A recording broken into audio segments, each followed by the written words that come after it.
সাংবাদিক আসুদা খান, আমাদের যুব সমাজ দিন দিন নষ্ট হয়ে যাচ্ছে। আমাদের এখানে বিশেষজ্ঞ ডাক্তার আছেন, আমরা তার কাছ থেকে জানবো। সে বিদেশ থেকে অনেক ডিগ্রি নিয়ে এসেছেন, তার কাছ থেকে আমরা এই যুব সমাজ সম্বন্ধে জানি। কি বলবো যুব সমাজের কথা? যুব সমাজ তো মানে আজকাল যেভাবে ধ্বংস হচ্ছে, তাতে এইভাবে হলে তো আমাদের যুব সমাজ চলবে না। এর একমাত্র কারণ যেভাবে যুবতীরা তাদের উপর অন্যায় অত্যাচার জুলুম করতেছে। এই যে কিছুদিন আগে আমাদের এক ভাই মামুন ভাই যিনি সে যুবতীর হাতে লাঞ্ছিত হচ্ছে, মানে কি বলবো।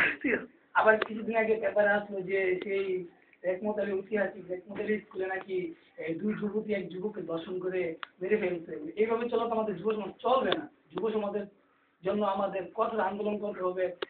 যেমন আমাদের কঠোর আন্দোলনে নামতে হলে যেমন খানকিপাড়ার সভাপতি মোহাম্মদ ইমরান আছে, তারপরে শেখপাড়ার সভাপতি মোহাম্মদ শহীদুল, পাড়ার সভাপতি মামুন, তাদের নিয়ে আমাদের সংগঠন গঠন করতে হবে। কিন্তু তা না হলে আমাদের হবে না।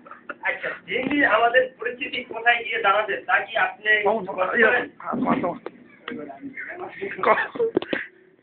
দিন দিন আমাদের যুব সমাজ যে অবস্থা হইতেছে, দিন দিন কোথায় গিয়ে দাঁড়াবে আপনি তার জন্য কিছু বলেন?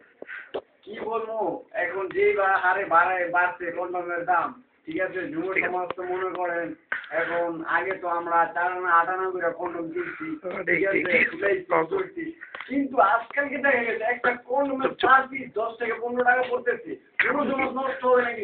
আর তা খিস্তে তাদের যুব সমাজ তাদের ভবিষ্যতের যন্ত্রপাতি সব নষ্ট করে রেখেছে। কিন্তু এই ব্যবস্থা আমি মাননীয় আদালতের কাছে বলবো, একটাই আমার দাবি, আমার যুব সমাজে প্রত্যেক ওয়ার্ডে একটা করে পানি ভাড়া দিতে হবে। আর 2 বার লাগাইলে একবার ফ্রি। এই সুযোগ সীমিত সময়ের জন্য খালি মাত্র এই নারায়ণগঞ্জ ওয়ার্ডের ভিতরে। আমার বক্তব্য আপাতত এইটুকুই, আরেকদিন